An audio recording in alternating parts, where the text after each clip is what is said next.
Welcome to Fish Tank Live, presented by Van Horn Law Group and Casabella Design Group. Seth Levitt here with the man with the best hands in the live podcast business. He is OJ McDuffie. Juice, it's already live. I joined a little bit late.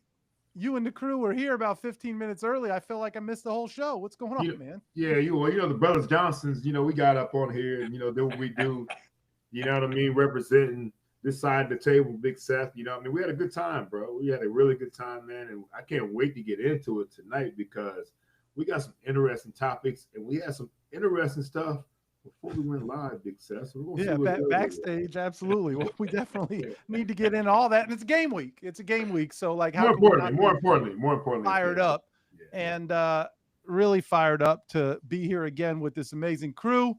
Of course, we've got the producer with the greatest hair in the podcast business, as far as I know, because I can't see every producer in the podcast business, but he is the legendary Savak back in action with was Evil Knievel? Did I hear Evil Knievel discussed there? Somewhat. Knievel look? Is that what you guys said?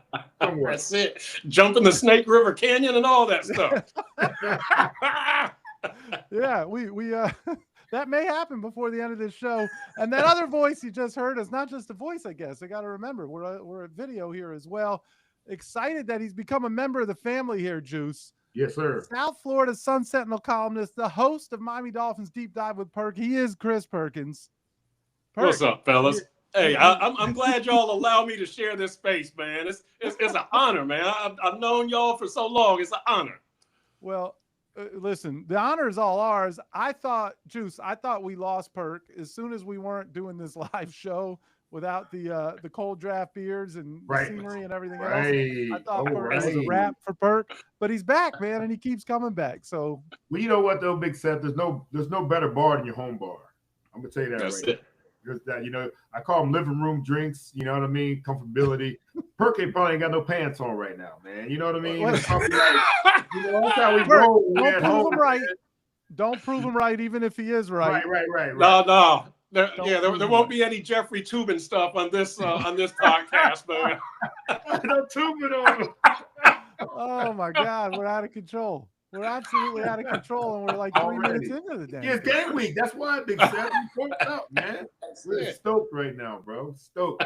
Game week. I love it. Everybody's got their game face on. Well, there's so much to talk about, and I guess we'll just go with what is most recent, at least in my opinion, in terms of newsworthiness, is we got our first injury report of the 2025 season. It dropped about, 4:05, something like that. I was texting that he's that's a win. Kim Bocamper in the chat. In the building. Oh my God, Kimbo. I love it. Well, we're blessed. The Killer Bee in the chat. And is it a wig? Savak, we'll need to get to the bottom of that before this season's over. I love too good. Absolutely too good. So the injury report comes out. I was clamoring, I finally got on the computer. I had a few things going on. As you guys know me well, I tend to have a few things going on. And I finally jumped in the computer and I texted Juice and Travis in our group chat. And I want to hear more about this writers group chat, Perk. I want to hear more about it. But I texted in our group chat and I was like, has there been an injury report yet? And before Travis could even answer, the Ann Nolan email comes in. The injury report gets fired up. And there were a few things on there that stood out to me. And I'm going to start with the starting tight end. Okay. It's just been, have we ever talked about a player more? Well, hell, maybe last year with Odell Beckham Jr. But, a guy who hasn't, I don't even know how much he's practiced. Perk, you could tell us, because I know he has been suited up for a couple practices. Hell, he was suited up for Pat and Go in one of the preseason games. And then he was fresh on the sidelines in street clothes before the game started. We haven't seen a whole lot of him in action as a Miami Dolphin, right, in terms of practice. Yep. Earlier, before the injury report came out, Mike McDaniel talked about intentionality in the approach to Darren Waller. He talked about really being strategic and not having 3 days in a row in anything they've done with him. I understood when he told us that, and I say the collective us, he certainly didn't speak to me, but when he said that we were not going to have his first practice back after being out of football for a year, being a joint practice. And that made sense to me. But should we be concerned that he didn't practice today, even though it is intentional and they clearly made a decision to not have him practice? But then he shows up in the injury report, and we hadn't heard anything about an injury, Perk. It's the first time I'd heard anything about an injury, and he shows up in the injury report not practicing, not even limited, not practicing with a hip. What is our takeaway there? I don't know why they couldn't have said that he's got a minor injury. That would have made a lot more sense, because to me, I'm sitting here thinking, well, is this man having second thoughts about coming out of retirement? Like, is that what's going on here? I had no idea. But I think that they just want to keep this away from being an OBJ vibe, right? That's kind of what I'm thinking, that they don't want people thinking, oh, here they go again. They signed another injured player and he's going to be out and blah, blah, blah. But I mean, look, you don't want to think about OBJ. You don't want to think about Mario Williams. You don't want to think about Arian Foster.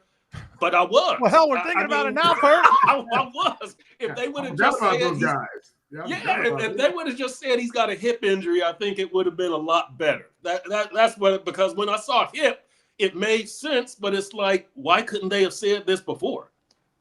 Well, Perk, you were at all the practices, all the training camp. I didn't see any limp or anything like that for him. But we didn't see much, of course, from him. But I didn't see anything that looked like he was hampered at all, which is kind of interesting to me that they come out with something. But here's the thing about injury reports, though. I hate them, first and foremost, because obviously the reason they have them is for the reason they have them. No question. What I mean? We'll talk about Vegas or whatever it might be. But at the same time, though, we've got an injury report that's longer as hell on the first day. I don't know if you have to go that far right now, Perk. Do you? Do you really have to go that far, to list all this stuff? But when you look at a hip injury, which we didn't see, I don't know if guys in the first week of the season that are struggling with anything should be documented, or are they just bullshitting, basically, in my opinion. Well, Seth, you know the rule from your days with the Dolphins. I believe the rule is if a player receives treatment, right, he has to be listed on the injury report. And so I think that's and you're right. It's as far as I know, it's only for gamblers. You're at a competitive disadvantage disclosing that. But I think if you receive treatment, you have to be on that list. But, Bill Belichick made a mockery of it, right? He used to list like 50 players, and Tom Brady was always on there. He hated it. But I think if you were – All Boy was on there. Right. Exactly. Yeah. But I think officially if you receive treatment, you have to be on the injury report. And I guess that's – why the Dolphins list 12 players and the Colts only list 1. That's what I was about to go to, Chris. Like, Perk, how they only have one person receiving treatment? I know that's a lot. Coming out of training camp, there's no way they only have one person receiving treatment, because training camp's when it's the worst. Coming out of that, after all that, all that training camp, that's when most people have something, ankle, hamstring, whatever it might be, but they only got one guy and we've got to, half the squad. Right, and three guys with a calf injury for the Dolphins, right? I mean, Tyreek was on there with a calf injuries, and HN was a calf, and who else? There was another calf injury, but it was. I saw that hit. Ashton Davis. Yeah, Ashton Davis. Yeah, that's it, Ashton Davis. Good job there, Juice. Yeah, it's a. I mean, look, the Dolphins. We know the Dolphins have injury issues. In the previous McDaniel years, they had injury issues. This training camp, this offseason, and here it is again. Look, the good news is it looks like Achane and Tyreek and Austin Jackson are all on the path to playing in week 1 with really no setbacks. I mean, I've seen Devon Achane out there with trainers. He's not wearing a sleeve on either calf or anything. We don't even know which calf it is. That's how good Achane has looked out there. He's not favoring either leg. So from what we've seen out there, everybody looks pretty good. Ashton Davis kind of did some stuff today. He was getting some treatment from trainers. Tyreek was getting some treatment. or he was working with trainers. I shouldn't say getting treatment. They were working with trainers on the side at different points of the practice. We only get to see like the first 20 minutes of practice as media, and then we go back into our media room. But everybody else looks good. I mean, there's nobody out there favoring any body part. So I think the Dolphins ought to be good. But yeah, that Waller hip, man, that's a mystery to me. That's doesn't really. It doesn't align with what they had told us or not told us earlier. Yeah, well, Perk, you need to up your internet speed subscription. I love it. So we need to talk about that too at some point. You should be on the injury report for. You need to be a gazillionaire, or what is it? I don't know. We gotta work on that. So, but now that for me, look, if it said vet rest, we would shake our head and say, what's going on? When is he going to play? The fact that he had an injury. And I don't know if it was Alan Poupard, somebody tweeted, well, now it begs the question, when did this happen, right? And how long has he been nursing that injury? And it is interesting to hear, I guess we've both made the OBJ comparison to some degree.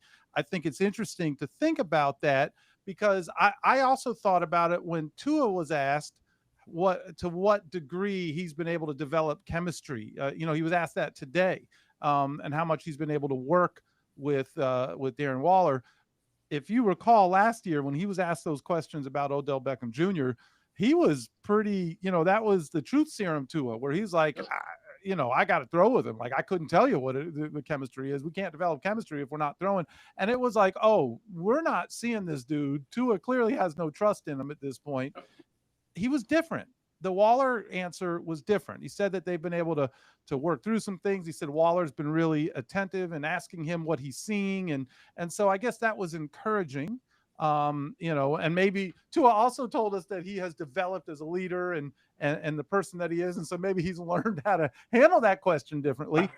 But we have to hope anybody who's rooting for the Miami Dolphins to be successful this season and rooting for Darren Waller to be successful, and an important part of that success, has to hope that Tua was being straightforward there as well, and that Waller's been engaged. But man, it's just one of those things where you shake your head a little bit that this is. I'll go back to the Jonnu Smith trade. I have no problem with that trade. Yeah. I have no problem with it. They made that trade. I have no problem that they didn't want to pay him $12 million. I like Jonnu Smith. I thought he did everything the right way. He did everything that was asked of him and more. Having said that, I did not feel there needed to be any type of contract restructure or extension. And so I don't have a problem with that. I think what is a little problematic to me is what the plan was moving forward. And so far, I don't think it's unfair or unreasonable that fans, media, and whoever else might have some concerns. Yeah, I'm not sure there was a plan. Yeah, go ahead, Perk. You got it. That's the thing. I'm not sure that there was a plan. And, you look at that trade and how late the trade was made. And then it's like, wait a minute, you got Darren Waller to come out of retirement. Like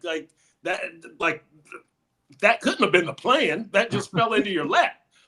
Right. I mean, so I don't know that there was a solid plan. What was the tight end that they had in-house and they decided not to sign him? God, the name escapes me, but anyway, I'm just not sure that they had a plan here, and I think that's kind of what we're seeing. Well, Durham was the last one we heard, but I don't know if that's what you're talking about. But here's the thing, too, about it, though, Perk and Big Seth. It's like, last year, Jonnu worked a lot with Tua, right? Yeah. Yep. When did we find Jonnu last year? Like the last 8 games of the season? Okay. You said when did we find him? Not when did we sign him, but when did he start to become right. You're right. So, no, I want to make sure I feel like all this stuff we were talking about. What I think Jonnu's going to be the dude that's going to give these other guys a chance and give these other guys some space. We didn't even throw the damn rock to him until the last 8 games of the season. So I'm thinking like, no matter what Tua's been doing with Waller, it don't matter to me, because are they going to find him at the beginning of the season? Or are they going to wait until we found Jonnu last year in terms of like trying to get Tyreek and Waddle going before we even look at anybody else? Tyreek, Waddle, Achane was all we did last year, until like finally, like, damn, I thought And Perk, you were there. All those practices, all those training camps where they had all these design plays for Jonnu, and they never used that. Excuse my French, used that shit until we got to have the season when nobody else is doing anything, man. You know what I mean? Yeah. So I don't know what the plan is with Waller right now, you know? Yeah. No, I think Zach Ertz is the tight end that I was thinking of who came in for a visit. No, you're right, Juice, because I used to look at Jonnu after games and I would just walk past him and just do like this, and he would do the same thing to me. And I would just be like, dude, when are they going to use you? I remember like, you tell me, right? You tell me. That's what he's saying. You tell me. Exactly. I've been there before. Exactly. I remember that goal line stand they had in Seattle where they had 3 downs and like they threw to Tanner Connor on one of those downs.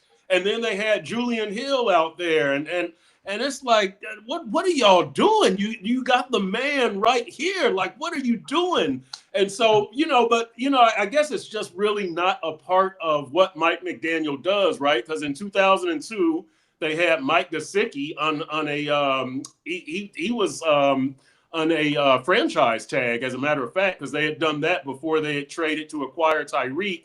They didn't really use him. They had Durham Smythe. They didn't really use him, although Durham had a decent year for Durham Smythe. And then finally, not a pass catching threat, right? I mean, when you say they didn't really use him, he was utilized in the running game, and that's what. That was his deal. So, and we just saw it in the chat here. A Shanahan, I don't know how to, is that Bohica? A Shanahan scheme without a big tight end like Kittle, shaking my head. When you said that's not what Mike McDaniel does, he comes from a system where the tight end has the opportunity to be incredibly involved in the offensive scheme. So we saw that.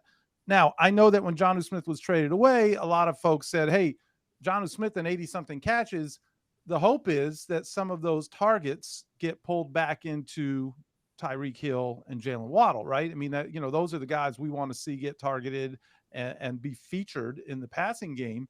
But you'd like to have some kind of a pass catching threat.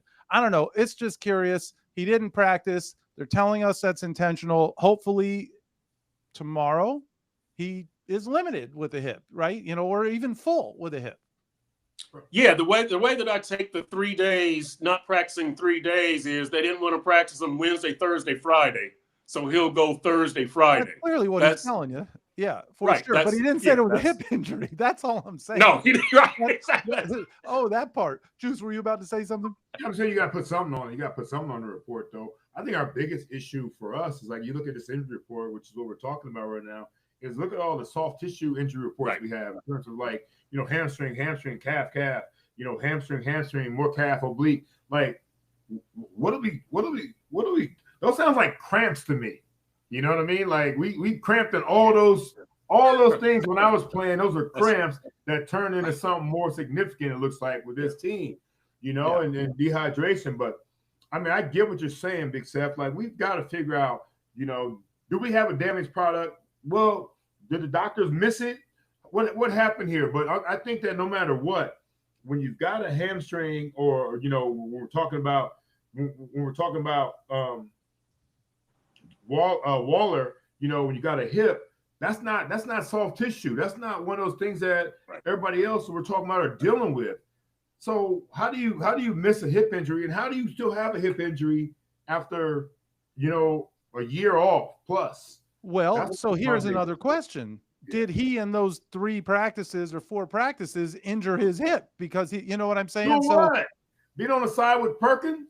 But but that is my pickle juice and the UF original Gatorade. Bohica is on it today.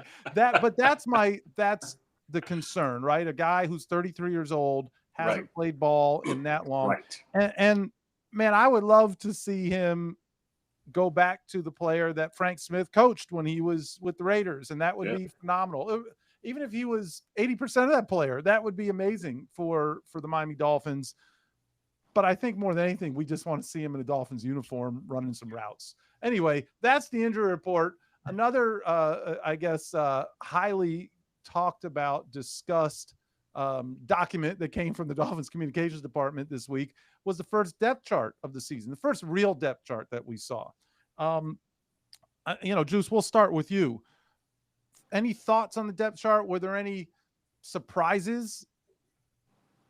No surprises for me. I think that the team honestly was looking for more depth than they were starters. And when you look at depth chart, you're looking at, I'm thinking about the starters on this football team. Obviously you look at the guys that have been on the offense. All the wide receivers have been on the offense before. Patrick Paul, we knew was taking over Teron Armstead. We knew that Jonas Savaianaya was going to be the guy when we drafted him to be the guard there. Aaron Brewer had a hell of a season. We go on free agency and get James Daniels and Austin Jackson. We couldn't wait for him to get back. Darren Waller, we're waiting to see if he's going to be that guy, but he's going to be penciled in or pinned in, hopefully, as a starter. Tua, Achane, Ingle, those no surprise on that part of it. We talked about it last week about the guys that were going to be making the 53-man roster, and we've got a bunch of guys that we penciled in as making the 53-man roster. All the wide receivers I talked about, all the running backs that are there, the tight end position is no surprise. So on the offensive side, there's no surprises. On the defensive side, you got to look at, we draft a guy, Kenny G, in the first round. Of course he's going to be there. Vito Jones, Zach Sealer, all those guys. We got all our rush ends guys back. The depth chart does not surprise me one bit, except for maybe Big Seth. I thought Rasul might come in front of Jack Jones, but Jack Jones has shown that he's a dog right now. You know what I mean? So the depth chart for me is where it is, but I like the fact that we've got a battle there in that corner position, and so I think that's the depth chart is fine with me right now. And I think we've got depth that we don't even talk about behind the guys that we already have the starters listed. The Biggers, the Phillips, the guys like that. We got a pretty solid depth chart. And you look at behind Phillips and Chubb, hell, we got Chop and we got Judon. So I think the depth chart is what it is. I still haven't. Have we listened to kicker yet? Because I haven't been paying attention that much. Do we have a kicker yet, Bert? Yes, there is. Riley Patterson. Riley Patterson is your kicker. All he right. spoke today, didn't he? I think you guys talked to him in a lot. He did. He did. Kicker got some airtime? Hey, the funny thing is, he was on the Patriots practice squad. He was on the Patriots practice squad with the long snapper Joe Cardona and the punter Jake Bailey. So, for what it's worth, there's familiarity there with that battery. Okay. I'll say this about the depth chart. Sarney would be happy about that. Sarney, our boy Jason Sarney, he'll be happy that the kicker and the punter, they have some love with, that's good. Okay, cool. Right. I'll tell you what surprised me on the depth chart was Ashton Davis ahead of Ife Melifonwu at safety. And then they continue to list KG, Kenneth Grant, as a backup. I would like to see the first round pick listed as a starter. You would absolutely agree. Just wanted to highlight this comment. So how much to get McAfee out of retirement? Pat McAfee. Hey, we know that Kenneth Grant is a starter. It's not even a question. I don't know why they even do that. You know what I mean? They're messing around, bro. We know that he is a starter, right? That's not even a question. Look at the guys that are on that team, and what can when I saw him not come out in uniform in Game 3, Perk, that told me he was a starter, bro. So Kenny G is 1,000% a starter, and they can put whatever they want out there. I even think that the Colts know that he's a starter. They're not going to sit there and be like, and the Colts being close to Michigan, they're going to be like, yo, we've seen this kid before. We know this guy. He's definitely going to be one of the starters. So sometimes it's like the injury report to me. They say one thing that means something else. You talk about Bill Belichick and all that stuff that's been on there. This dude right here, Kenny G, is if number 90 does not come out there on the first defensive snap for the Miami Dolphins, that'd be some bullshit. I was waiting for you to finish that sentence, Juice. I wanted to see how it fit. Yeah. I mean, you know what, and it might just be a symbolic thing. You're listing the vet Benito Jones, and KG is going to play a starter's amount of snaps, regardless. But he's the first round pick. I would like to see him listed first on the depth chart. What I wonder is how much is he going to be used in passing situations? Because, Kenneth Grant is a run stuffer, which is great because you're facing Jonathan Taylor this week, and you better stop the run before all else. If you don't stop the run, those edge rushers aren't going to be able to feast on Danny Dimes back there and get their sacks. So you've got to stop the run. So I would think KG is a major, major part of stopping the run. So my thoughts, and first of all, about Perk's internet connection. At least he hasn't dropped off 3 times like I have. Right. So my God, I don't know what's going on here. Yeah, this is what. Who is this Uncle Rico looking fella? Oh, this is too fun. Uncle Rico, throw that one up there. Come on, look. Evil Knievel look he's talking about. Yeah, where are we getting Uncle Rico from? I love it. That's got to be the only guy he's talking about. So, don't you think? And maybe I'm reaching here, but don't you think that Benito being listed as the starter is, that's a veteran who's been here, who's earned the respect of his teammates, who is doing everything the right way, and we're not just going to put this young guy. That's kind of what it looks like to me. But I guess we'll see. Like you said, we'll see what happens on the field. Well, my question too, though, real quick, I'm sorry, is are we running more 4-3 or 3-4? Perk, you tell me. What have you seen more? Are That's a great question. 4-3 defense or 4-3 defense? You know what I mean? That tells you who's going to be starting and what we're doing, right? Yeah. It's going to be more of a 3-4 defense, and look, I mean, you got 3 defensive linemen basically, a nose and two ends and 2 tackles, whatever it may be. So I mean, that's what I'm saying. Like, with all 3 of those guys can be out there at the same time. Zach, Benito, and Kenny G with the 2 outside linebackers. So that's how we're going to run this defense. No. Yep. No, that's definitely true. And when it comes to pass rushing situations, we're going to see that NASCAR pass rush where 3 of those 4 edge rushers are out there. But I do think that KG is going to get some. He needs to get a starter's amount of snaps out there, especially again. You got to stop Jonathan Taylor, or else it's going to be a long day. That's where it all starts defensively. And so if you can't do that, KG has got to be in, on the leading tip there. But if you can't do that, it's curtains for this defense. So I think that even if Kenneth Grant doesn't start, he ought to get a good amount of snaps, especially first and second downs, to stop the run.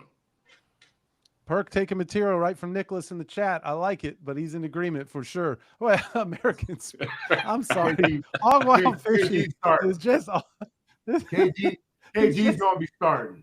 I don't know if we can bet on this. Can we bet on our YouTube live, Big Seth?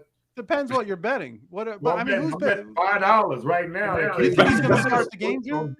I got $5 for all y'all there. KG's gonna be out there the first snap. I promise you that. First snap. That he'll be one of the starting. Okay.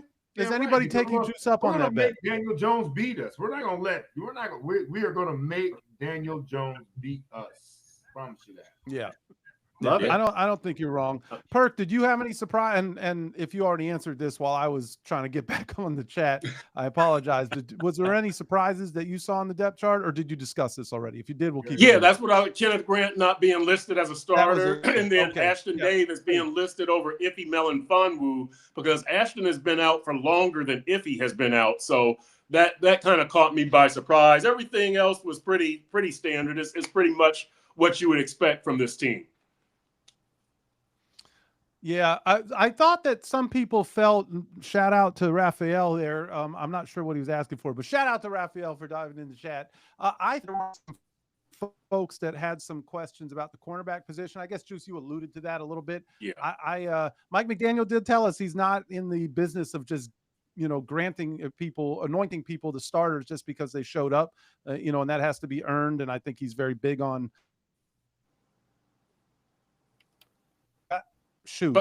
everything that we've seen, and everything certainly that Travis Wingfield has said, Juice, about Jack Jones was that he said he was CB1. I personally felt somebody else was CB1, and we'll talk about that I tried to tell y'all. We'll get to that in a little bit. All right, moving on. Hold on, don't move on yet, Big Sal. Okay. That's what I'm saying. Like, look, maybe he is CB1 right now. Maybe the injury report is not accurate as we want it to be. Maybe Mike McDaniel's being the genius that we thought he is. You know what I mean? Or thought he was, whatever it might be. Because, like Perk said, hell, the fact that Kenny G is not even listed as a starter, who knows what's going on here, bro? You know what I mean? So yeah, let's keep everything to the vest. This is I hate to say this. This is kind of Jimmy Johnson-esque. You know what I mean? Like, we ain't telling you nothing week one. We ain't telling you. Is that a good thing or a bad thing, Juice? Well, most of this shit is good, but I mean, most of it's bad, but this one's good. Hey, let me say this. Right. If you believe that you have to earn it, what the hell is Darren Waller doing as a starter? Paid. He's paid, Perk. Paid, Perk. I mean, come on. Paid tight end, Perk. You know how that is. Money talks all the other stuff. Look, Julian Hill is probably looking at that depth chart like, I've been here every damn day. Like, what do I got to do? You referenced Jimmy Johnson. That's another Jimmy Johnson that he said he believes in consistency, that he's consistently treating everybody differently.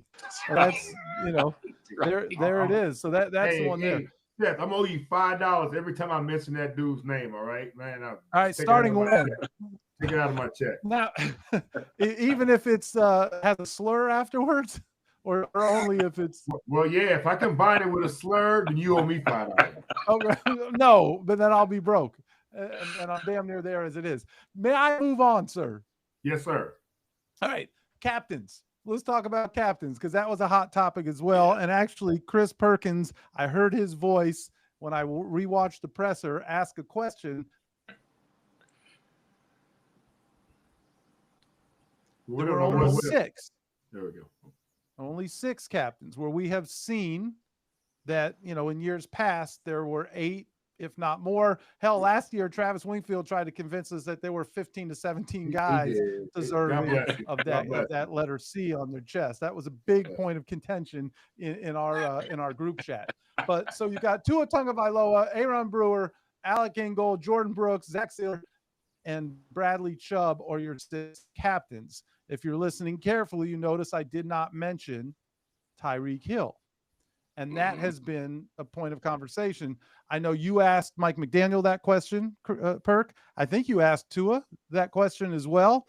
Somebody must have asked Tyreek today. I thought it was very funny that Tyreek's like, that's what y'all do. You blow stuff up out of proportion. Like Tyreek Hill, of all people, the king of the trolls, saying that you guys blow stuff up out of proportion. I thought that in and of itself was funny.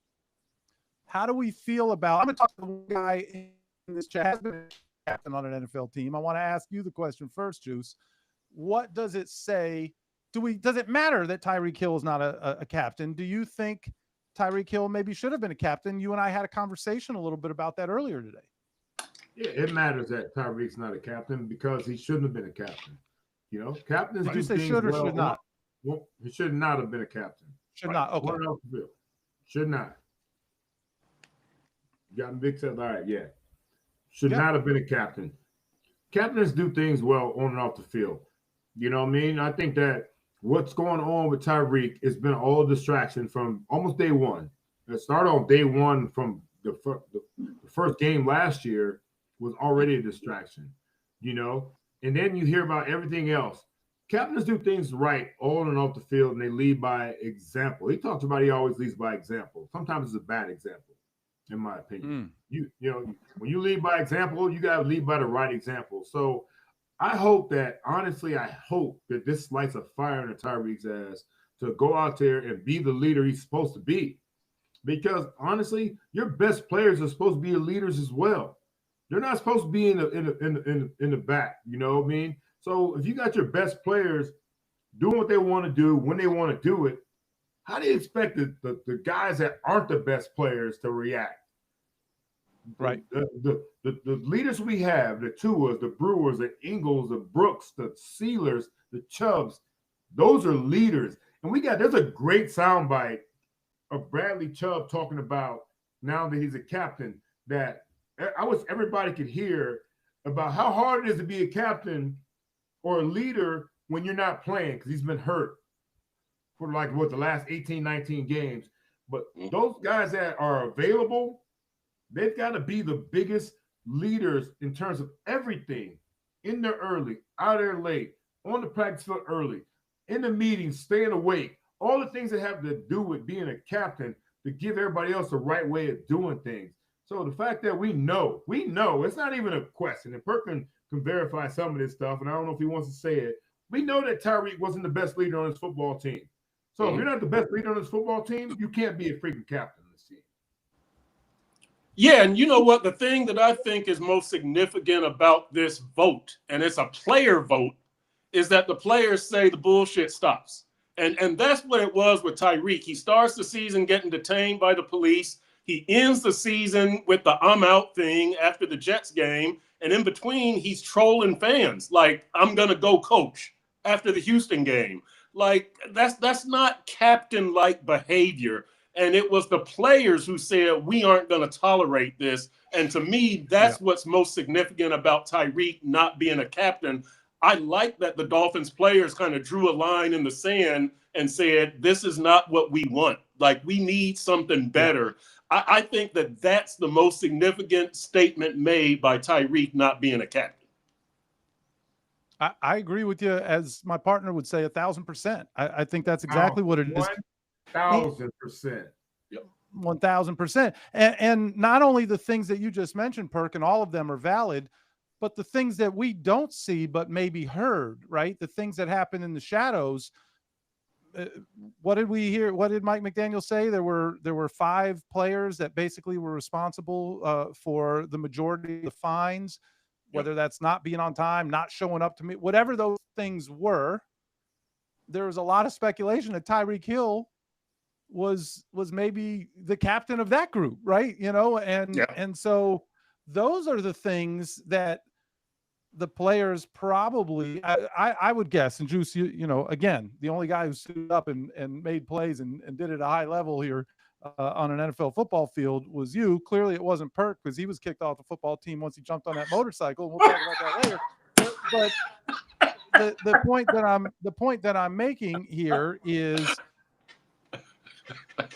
happened to kick the season off. You know, a lot of players came to Tyreek's defense, and a lot of people felt, and I would imagine most of us here in this chat that agree, the way it was handled, whether Tyreek was right or wrong, the way it was handled by law enforcement was overboard, and people came to his defense there. I don't think that's why he wasn't voted on as a captain, even though it's the last to start the season. The I'm out thing clearly rubbed some people the wrong way, but I really so when guys what'd you say about Julian Hill? I've been here every damn day. When guys can't even show up on time to jog and stretch, when guys are, you know, whatever else happened, if guys are leading the team in fines for being late for meetings, missing meetings, whatever that looks like, and we have no proof that it was Tyreek Hill, but there are certainly a lot of reasons to believe it was. If that's the case and your teammates don't vote you a captain, then it makes a lot of sense to me. But there was a tweet by one of your fellow writers, Omar, tweeted something about, he said several of the other writers on the beat, this is a conspiracy theory tweet, basically said that the Dolphins shrunk from 8 captains to 6 to try to prevent Tyreek.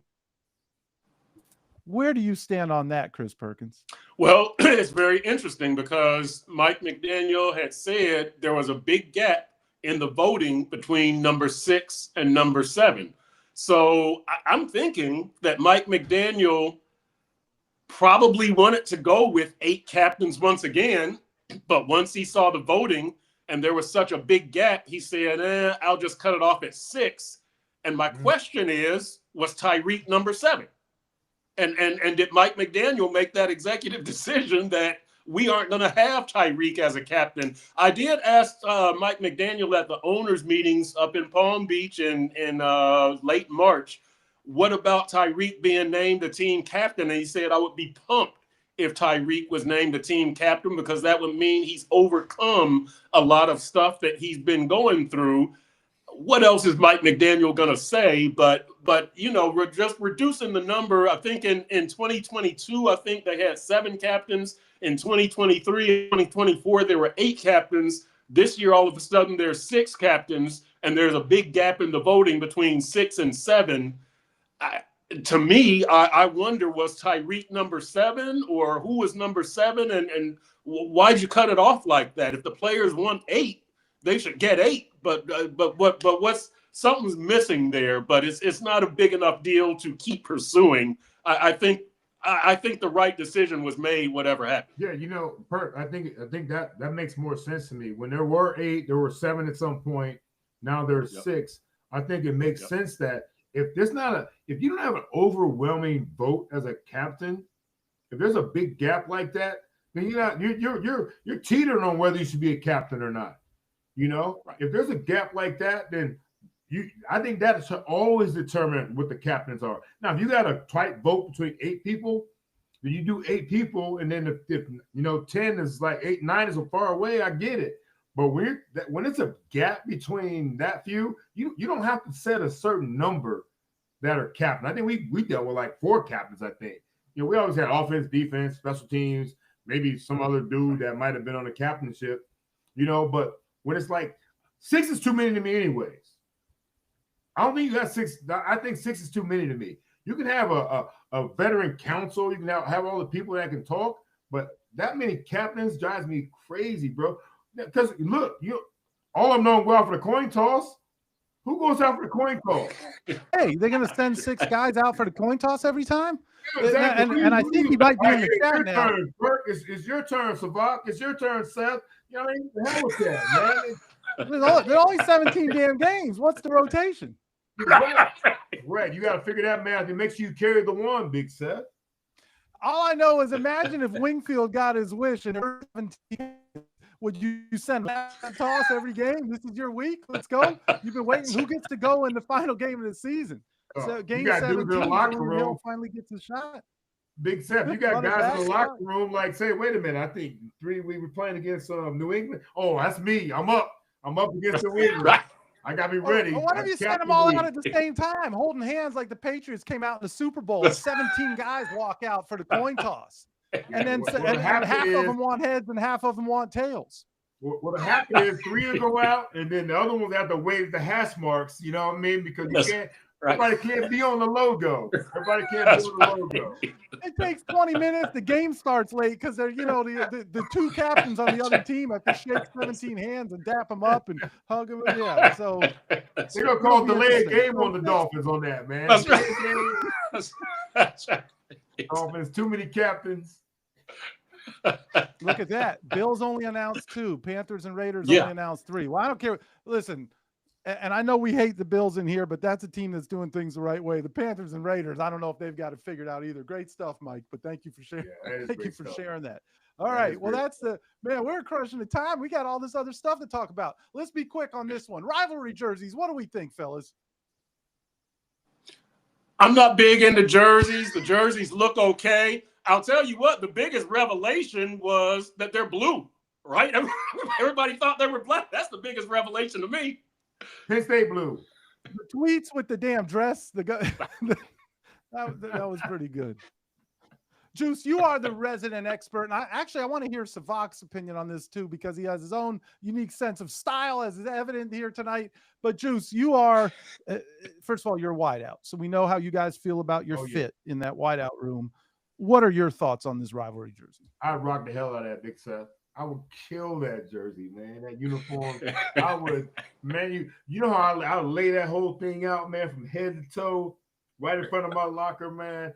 You know what I mean? I don't know. I didn't see what the socks look like. It's all white. What do the socks look like? Well, I was gonna say, talk to me about the socks. What would your socks look like?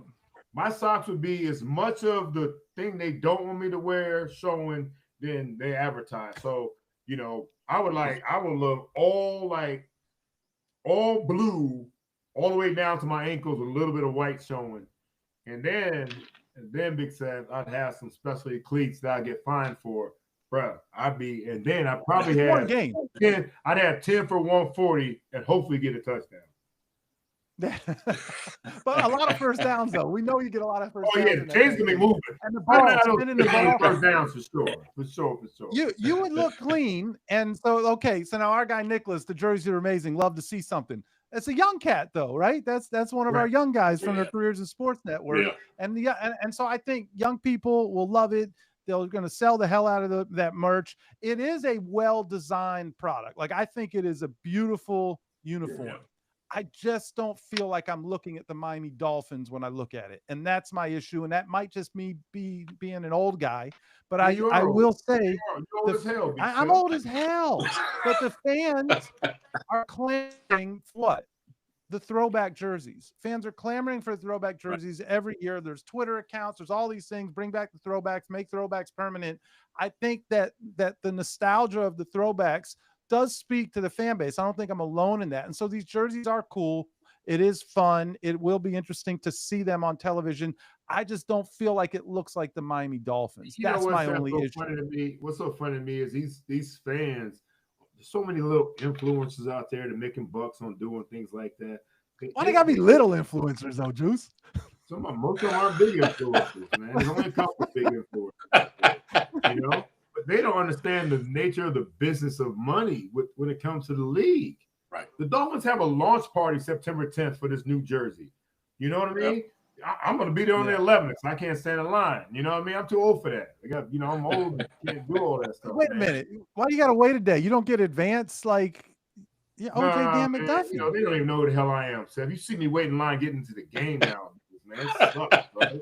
I'm going to start watching the game at home or in my car. I got. But I'm not gonna do that. There's no way you are giving up your seats in the alumni suite. I don't even want to hear it. All right, that's the Rivalry jerseys. How many of you guys watched the Under the Sun premiere? Who watched the Under the Sun premiere? I did. I didn't.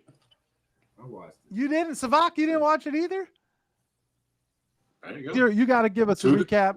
And what I miss? Juice coming for their throats. I love it. Juice, what did you think? You have more to talk about than I did. I thought it was nice, man. It was really nice. They tried to do their own little hard knock thing. I thought the footage was really, really good. I was surprised if we just had this conversation about, the captains, but they showed Tyreek being one of the best leaders on on all the takes. Tyreek was talking about really sounding like a captain, and the next thing you know, he's not a captain, Big Seth. That was the biggest thing I took away from, like, why do you want to do that? And you do this, under the sun, bonded. Now, Big Seth has a different meaning for bonded, but we'll talk about that, off air. You know what I mean? But I'm just saying, because you tested me with a different meaning, Big Seth. We're going to discuss this. We will discuss this after we cover what's going on. Saying though, like I was, one thing I took away from it was very well done. They didn't really show any tough times during training camp. There were tough times. We heard about the tough times in Chicago. We heard about the tough times in Detroit against the physicality of some of the teams they were playing against. But I think what I really was worried about, what would bother me more, was that they talked about, how Tyreek's not a captain, but Tyreek showed a lot of Tyreek being captain-like during this thing, and that was kind of crazy to me. So that's interesting and perhaps intentional, right? It's showing that, and I think Tyreek said this today, that you can lead. You don't have to have the captain's title to lead. And I agree with that. I agree with that, especially, Juice, as you're saying, that 6 captains might even be too many. You can have other leaders in that building, and you want that. You want guys that other people will follow, even if they don't have to see on the chest. And so maybe it was like, all right, Tyreek, your teammates didn't vote you a captain. We've made it really clear that you're growing. We've heard Tua talk about, that you can't just forget that the season ended the way it did and the way you said and all those things. But let's also show that this guy's invested. So maybe that's part of what we saw there. And that's good. It's what we want to see, right? That's what we want out of, if there's any player on that team that we can put money on, since we're betting during the show, Juice, is going to be a Pro Football Hall of Famer. It's Tyreek Hill. Like, there's not a doubt in my mind that he will have a gold jacket and a bust in Canton for the next 40,000 years.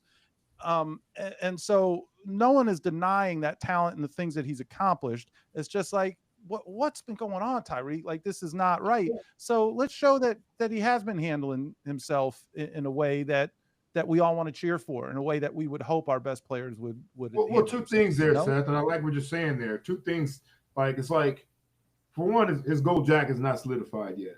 You gotta finish off. His gold jacket is not solidified yet. I like what you're saying. It is in my mind. Path.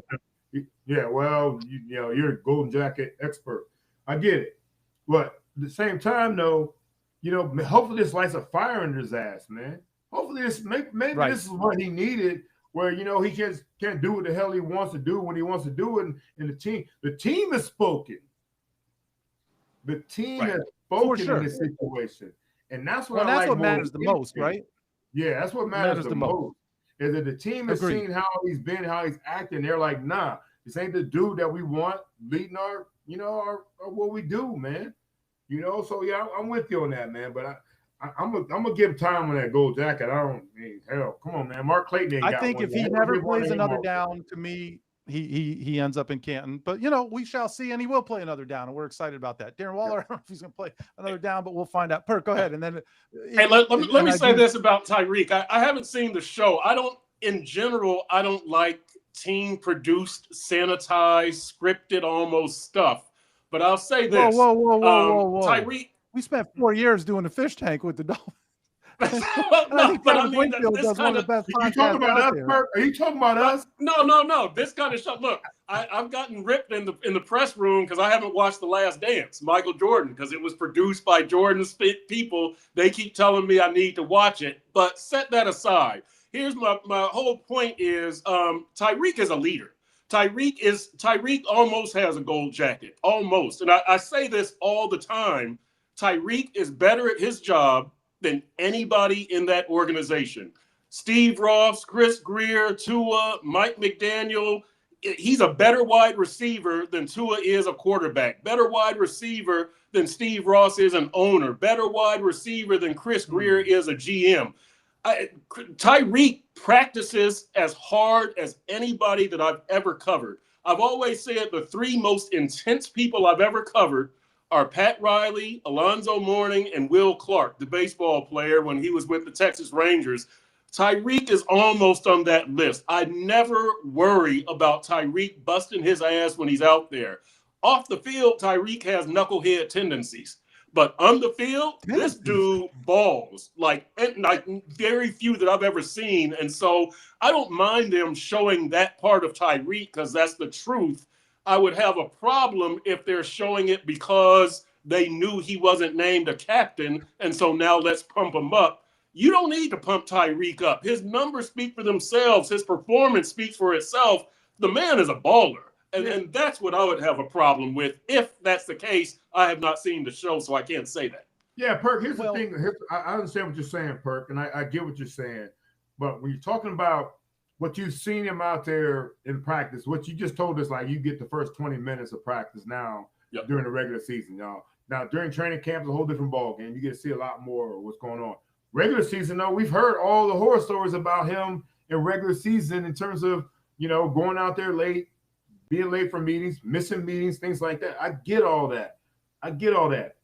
But also, though, you also got to look at his production when he's not happy. These dudes, man, how the hell does Tyreek ever get bottled up, man? Hall of Fame wide receivers never get bottled up, do they? I think you do. I mean, I see the whole problem with Tyreek as strategy and philosophy, and I put most of it on Mike McDaniel, not on Tyreek, because they won't run the ball. All they do is throw to Tyreek, and the good teams know they need to shut Tyreek down. They can't beat us with the run. They beat us with Tyreek. I think that would help Tyreek out a lot. That would help Tua out a lot. Get a run game. Yeah. I'm a Tyreek fan. I need Tyreek to be Tyreek. I'm a Dolphin. I'm a homer. That's why I don't like doing. I rarely do any national stuff because they know I'm a homer. So I need Tyreek to be Tyreek, man. Oh, and I love the talent that we have in him, but I need him to go out there and prove that he's that dude, man, for us. Still. I think he proves it. I mean, we all agree with that. There was some stuff like the Houston game last year, but Tyreek is damn near a gold jacket man right now. He is the best player on that team. Gold jacket, guys. Yeah, he's a baller. I have the best problem with Tyreek. Because you're the best player on the team, you're a gold jacket guy? No, because you're a gold jacket guy because you're the best player on the team. his body of work, what he did in Kansas City, what he did here the first 2 years. I mean, Tyreek is a Fellas, he's unique going to have a gold talent. jacket. And when he is elected, I will have, and I tried to tell y'all if we still have the opportunity. I'll be in Canton with him, man. You know what I'm saying? Yeah, I'm glad he is, because anybody that goes in, and you better go in as a Dolphin. If he goes in as a Chief, I ain't gonna be there. Well, I don't know what you're going to get there. That part I can't even. That part. I ain't going to be there. Part. So can I say this about Under the Sun? I do want to say this. Well, and before I say this, Perk, you said you don't like team scripted, team this, team that. I won't even get into the fact of the Sun Sentinel produced podcast that can have certain guests or can't have certain guests. If the, you know, so maybe there's another conversation to be had there. I think teams, especially in this day and age, are producing better and better content. As I said, I think Travis is as good of a Dolphins podcast that exists. I was very proud of the work that we did when we were working with the team. I was very proud of what we did with Fish Tank Iconic. And so are there limitations that are put on team created content? There are, because it's a brand and brands have to control and manage their brand. And I understand that part. And I think that's what you're alluding to. I will say this with regards to Under the Sun. I thought that the production value was top tier. I thought it was beautifully shot and edited. Just a real shout out to the entire creative team. Mike Milius, that whole crew did brilliant work in that regard. I did feel, to your point, Perk, a standard had been set for all of us when you watch Hard Knocks. There's a certain expectation that when you're getting that level of coverage, that you're going to see certain things that are compelling to a level that you are like, oh my God, I can't believe I'm seeing this. I felt like we saw many things that we had seen potentially before, but they were just presented really beautifully. So to the extent that ever was allowed and approved to be put out there, it was just a beautiful production, a great piece of work. And I'm sure they busted their ass putting it together. So I wanted to, I'm sorry, my man, Sam, I got to hear more about, I'm going to have to watch. Travis Wingfield, I guess, is going to be on the Perfectville podcast. And Sam asked Travis to explain his role in the Dudley Do Wrong selfie photo with all of the media and Travis paying no attention to it. So I can't wait to hear that. That's what that was about. Anyway, that's my Under the Sun take. Perk, I want to talk to you about your columns. Juice, how are we cool on time? Because I want to make sure we also get to our tried to tell you all. Do we have time to talk about Perk's Chris Greer column? I hear what Perk's got going on for sure. So, Perk, you dropped a Chris Greer column today, but it was not the typical Chris Greer column, or, I thought it was a real interesting approach, because typically you don't get the analytics when people are reviewing the work of a coach or a general manager. And I thought you made your best attempt to do that. Can you tell us a little bit about your column for those of us who haven't read it or can't get behind that paywall? Yeah, I appreciate that. So, on social media, what I get a lot of is, where does Chris Greer rank among GMs? Like, how many GMs have been in the job that long and don't have a playoff win? So I was like, all right, let me look this up. So what I found is that Chris Greer is the 8th longest tenured GM in the league. He is the only GM who, in the top 14 longest tenured GMs, who has never won a playoff game. So he's gone 9 years without winning a playoff game. The next guy on that list is Chris Ballard of Indianapolis. He's gone 6 years without winning a playoff game, but Chris Ballard has won a playoff game. He's just had a 6-year gap. The other guys who have never won a playoff game, you have to go to a 5-year gap.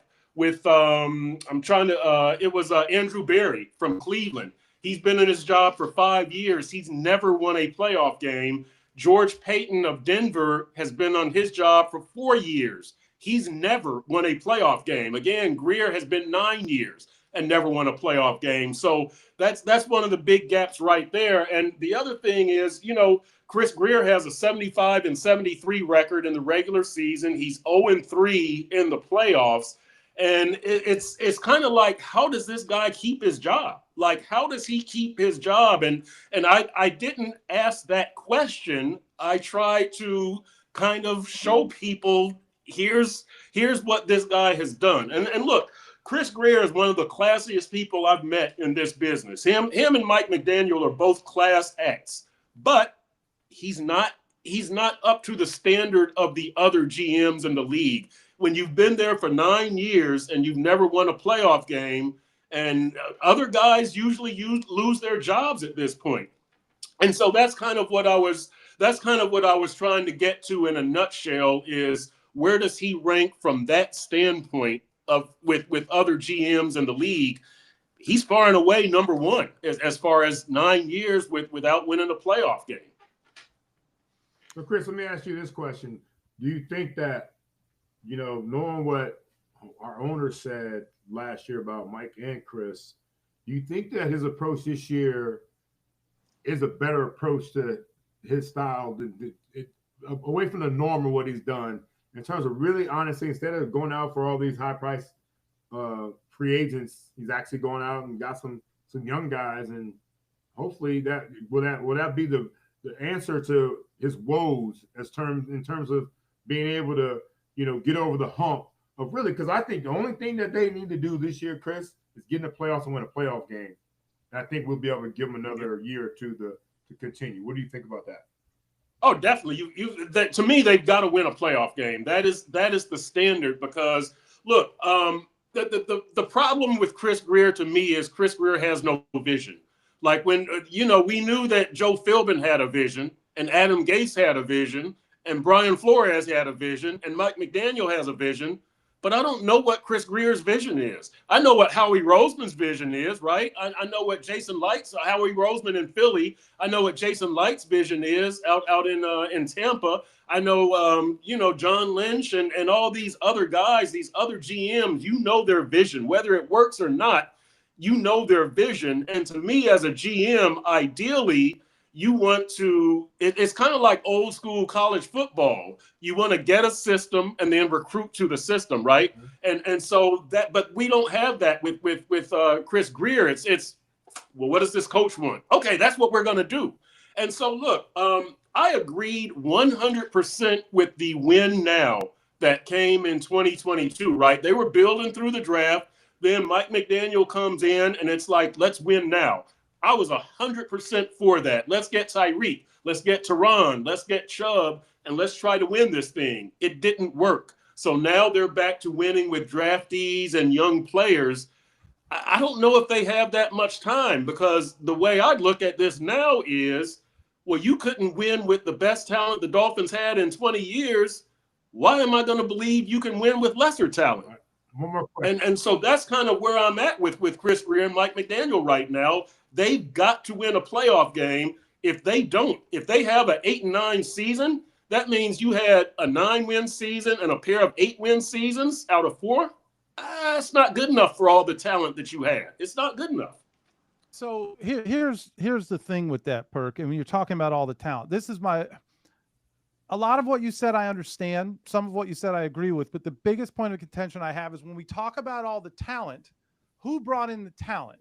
And so if we're critical of Chris Greer and yet saying they're not collectively winning with all the talent they have, and then I also hear the criticism of a roster that is poorly constructed, I feel like there's kind of a tug and pull there that doesn't necessarily support each other.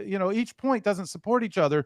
And so is there a lot of talent and the roster is just not constructed correctly? Is the fact that they have quote unquote lesser talent now, but is it constructed maybe more appropriately? Like, I know you've wanted them to be tougher, more physical. Yes. Maybe they have more of that this year. So maybe it's quote unquote lesser talent, but maybe the roster is constructed in a way that's more conducive to winning. We won't know until they play. But that's my biggest issue when you say that point, is that they haven't won enough games with the amount of talent that they've had, but yet we also are critical of this team for having a poorly constructed roster. Here's my deal. The guy who brought in the talent is the guy we're criticizing. No, they did a good job, and I'll say they because it's Chris Greer and Mike McDaniel. They did a really good job of gathering talent. The problem that I have is deploying the talent, and we get back to toughness, and we get back to not running the ball, and all you want to do is throw this deep ball. Get tough. That you bring a 7-on-7 mentality to tackle football. That's a big reason why you haven't been successful. You try all this speed and finesse, and we're going to outthink them. Man, bump all that mess. Hit them in the mouth, knock them off the line of scrimmage, show some damn toughness. That's what I have a problem with. And so when I say the roster is constructed poorly, you don't have a power back. Hell, you cut Chris Brooks. You had a power back there, and you cut him. You had a receiving tight end in Mike Gesicki. You chose not to throw to him. And so, like, you need to – it's a strategy and philosophy thing with if you have that tight end, utilize them. You don't have that power back, get them.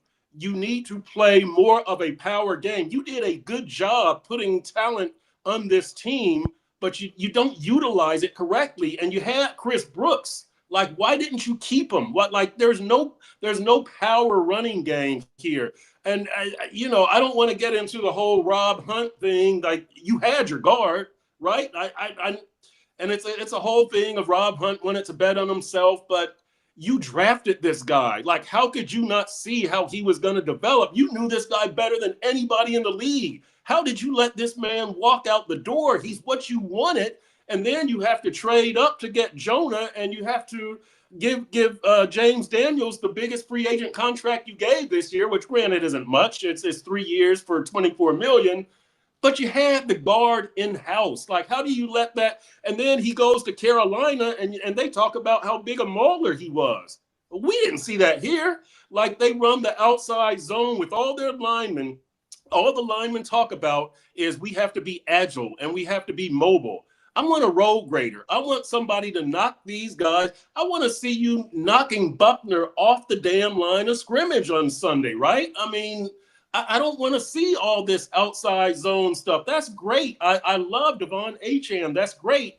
I want to see Ollie Gordon up the A gap, up the B gap, first down, second down, first quarter. Don't wait till it's 3rd and 1. Do it on 1st and 10 from the Colts 20-yard line and keep doing it. That's how you deploy your talent correctly. You've got the talent with Ollie. Now use them. And if you don't have that guy, then you've got poor roster construction. Cutting Chris Brooks, that's poor roster construction. So that's what I talk about. So I hope you can see how it's linked there. Absolutely. You're not buying it, Seth. I'm not buying it. Right. I can see it. I'm not buying it. I understand a lot of the points. And the most important one is what you analyzed today is this idea that you're the general manager of a team for a decade. Your team needs to win a playoff game. You got to win a playoff game at some point. So I think everybody understands that. That's certainly the goal. I love that Tua said that today. It wasn't the "we're not afraid to talk about Super Bowls here" comment that he made a couple years ago, but they asked, like, what would you consider it to be a successful season? He's like, you play it to win it all. Like, that's what you're here for. So I totally get that. Seth, real quick before, and here's one thing too. We got to think about this. Most GMs don't survive the head coach turnovers, and he survived head coach turnovers over and over and over again. They both go hand in hand a lot of times. They talked about from the beginning the synergy between head coach, owner, and GM. Now they got to start producing. That's the bottom line. If they're in sync, they got to start producing. Absolutely, and this is it's got to be right. This is the longest head coach and GM combination that we've had, right? 4 years. I don't know that anybody who has seen a 4th year under Chris Grier.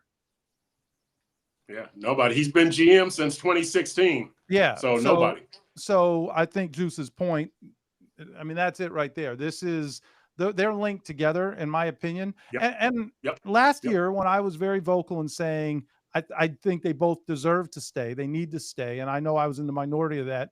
Chris, you came out and said, hey, I don't have an issue if they're fired, but you either keep them both or fire them both, because you said that these two guys at this point are joined at the hip, and they should be. So I understand that, and I respect that. Great column. Definitely go check it out in the South Florida Sun Sentinel. It's with Sun Sentinel with a hyphen now, right? It's not that paper's for names, but it's now the South Florida Sun Sentinel. That's what we're sticking with. Chris Grier. All right. I know we got to wrap this thing up soon. We can't do it without our new favorite segment. It is called I Tried to Tell Y'all. I'm going to kick it off, fellas. I tried to tell y'all that the Miami Dolphins love Storm Duck. You know, there was all this concern about how inexperienced the cornerback room was. Oh my God, they traded away Jalen Ramsey, which for me, addition by subtraction by a million. But, you know, granted, fiercely talented player. Kader Kohou goes down. And I love me some Kader Kohou. That was a concern. But the Miami Dolphins never seemed concerned. And I think one of the reasons is they believe in Storm Duck. Not only does he have the greatest name in all of the National Football League, if you could show me a better name than Storm Duck, I'd love to see it. But Storm, look, he's a big guy. He's a physical guy. He's clearly a smart guy. And from everything I understand, Juice, you would know this better than most, fundamentals and technique. Like Storm Duck does, he must be incredibly coachable because he is playing the position the way they want him to play the position. And I don't think that they've ever wavered on Storm. And I've talked about this all off season. I didn't flinch when they signed any of these guys. Omar Kelly on Joe Rose's show said there were 10 corners that could start in the National Football League hanging out at Vista View Park running the hills. I still think that's pretty funny. I wonder how many of those 10 have been signed. But whatever guys they were signing that were sitting around without jobs, nobody was going to take Storm Duck's position because I think the Miami Dolphins fully believe in him. Played in 14 games last year. I know he only started 2 or 3. We'll see what happens this season and how he performs and if he rewards that belief in him. But I tried to tell y'all, Storm Duck wasn't going anywhere. Yeah, I'll go next, man. I changed I tried to tell y'all, man, because I really originally going to talk about something else. But here's what I have right now. I tried to tell y'all that Chris Perkins was not meant to be a reporter. He was meant to be a receiver, y'all. You know what I mean? If it wasn't for when did you try to tell us this? It wasn't for this motorcycle that Chris Perkins was driving. His mom told him not to, Big Seth, told him not to ride on this motorcycle. He was no longer allowed to play football. He's supposed to be a wide receiver, Big Seth, and he'd be actually one of the guys we talk about, one of the greats at wide receiver. One of the greats? Instead of one of the great reporters that we talked to today. So that when that green station wagon came down the road, Big Seth, and his mom told his ass, you're not getting back on the motorcycle, get your ass home. And when football season came around and she's like, no, you're not playing football, that was the end of Perk's football career. And you've been trying to tell y'all that Perk wasn't meant for this, but he knows a lot about this reporting stuff, but he was meant to play wide receiver at a high level. I try to tell you all. Wow. I love that. I bet you do. I love that. All right, I'll go now. I tried to tell y'all the Dolphins need more dogs on this roster, okay? And here's what I'll tell you, Juice, and you'll understand this, and Seth, you'll understand this too. One of my big problems with this roster and this team is they don't step up when it matters. Juice, your man James Franklin at Penn State is what, 4-20 against top 10 teams? Mike McDaniel is 4-16 against playoff teams. Okay, this is a team that doesn't win against playoff teams. It's a team that doesn't win on the road. I believe they're 10-18 on the road. I have to double check the number. It's a team that struggles to win in December and January. And what I contend is, I told you guys that Chris Grier and Mike McDaniel are two of the nicest, classiest guys that I've met in this business. In 31 years of covering pro sports, they are two of the nicest, classiest guys, but that's who they stock this roster with. I've said there's too many guys on this roster that you would trust to babysit your kids. This team needs more dogs on the roster. They've got to be able to go out there and punch teams in the mouth. And too many times they fail. They got to get more dogs on the roster. I like that they have Aaron Brewer. I like that they have Jordan Brooks. I thought Jonnu Smith was one of those guys. I thought Saran Neal was one of those guys. Jonnu and Saran are gone. But look, they've got to get meaner. They need more dogs on this roster so they can win these tough games. You can't be 4-16 against playoff teams. And I'll say this also, the last 2 years, they're 2-10 against playoff teams. Tua has started all 12 of those games. I told y'all this last week. I believe he's got 15 touchdowns and 14 interceptions in those games. Neither Tyreek nor Waddle has a 100-yard receiving game in those 12 games in the last 2 years. Teams know all we have to do is stop that passing game. They can't beat us on the ground. In the last 2 years, the Dolphins are 8-11 when they rush for over 100 yards. Last year, they were 2-6 when rushing for over 100 yards because opponents know if you feed Achane, you're keeping the ball away from Tyreek. You need more dogs on this roster. There was a lot there. I agree. Definitely need more dogs. I think they got more dogs this offseason, so we'll see if they have enough dogs. I think that's the point. I think that those 100-yard rushing game win-loss records need to be taken in context to some extent and analyzed a little bit further. Some of those games they lost where they rushed for over 100 yards, they also were playing with, I don't know who was behind under center. It wasn't Tua Tagovailoa. So I think when Tua I'll say this. Let me say this. In 2023, when you had the number one offense, you were 6-5 when you rushed for over 100 yards. 6-5. Like in the last 2 years, they won 42% of their games rushing for over 100 yards. The league average is 62%, and the best teams in the league win 80%. You need when you rush for over 100 there though. But the point is, the run game does not win games for this team. They only win games with Tua to Tyreek, and that's got to change. Like you've got to be able to run. When you rush for over 100, you should win more than 50% of your games. League average is 62%, but they're paper cuts when these runs they have the outside zone runs. They're when Raheem had 18 rushing touchdowns in 2023, he had one against a playoff team. One. Like, that's got to change. You've got to get some dogs. You've got to get guys who step up at the big moments on the road against good teams in December and January. This team, they have so, and I love this locker room. Love it. I love going into it. But Juice, this team does not have the mentality that your team had. I go in this locker room, it's the happiest place on earth. Like there's a necessary paranoia you need in pro sports that if I mess up, I'm going to lose my starting job or I'm going to get cut. That doesn't happen with the Dolphins. Like when Durham Smythe and Raheem lost their starting jobs last year, it was like, oh my God, Mike McDaniel actually demoted somebody for performance. They need more of an edge. They need more dogs. They're professional and they're very serious about their craft. I have no problem with that, but they need more dogs. They need that NFL mentality, that edge, that we're going to take your head off, and they don't have that. Big Seth. Well, Big Seth, he's trying to tell us, man. I always talk about there's 51 dudes on your team. You want to keep your daughter as far away from as possible. There's 2 dudes you want your daughter to marry. You know what I mean? That's how I feel about a roster, bro. That's my roster construction right there. That's it. I'm That's all it. for loading. I am. Yeah, we got it. So, Bob, take us home, man. Yep. Juice, I knew you would appreciate that. I am grateful for everybody who is here and has been watching this, and I hope everyone's going to be back next week.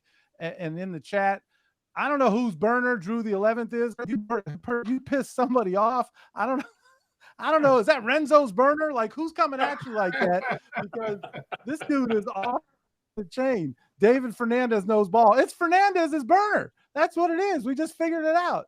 David Fernandez in the chat. He's dressed up as Drew the 11th. He's been throwing every name in the book. And I imagine he'll be back here next week because Perk certainly will be.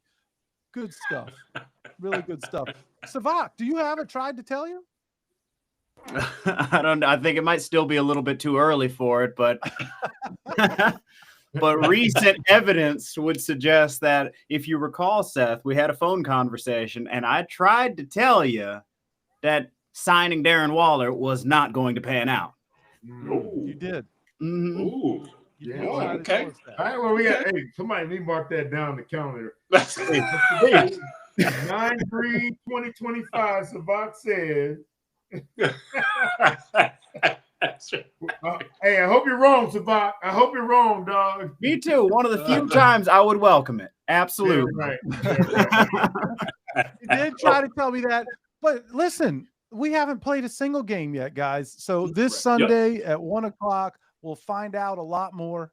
I'm excited to see it. Perk said he's been trying to tell us we need more dogs. We'll find out. Savak said he tried to tell us that Darren Waller's not going to pan out. We'll find out. Juice told us that Chris Perkins will be a I think he would have been a mid-round pick, Big Seth. We'll never know. I thought he would have been a mid-round pick, Big Seth. I tried to tell you, don't mess with Vera Perkins. And you're and I, probably around your era, Juice. Probably around your era. He could have been on your squad. Oh yeah. He could have been on your squad. Yeah. Great stuff. I might have seen him at the All-American banquets I went to. Look forward to doing this. Oh man, I love it. And so for the record, I would have been a much better quarterback than Uncle Rico. Just wanted to get that out there real quick. Hey, y'all. That's what you should have tried to tell him. All right. Appreciate everybody joining us. Hey, thanks for diving in, fellas. Wrap this thing up.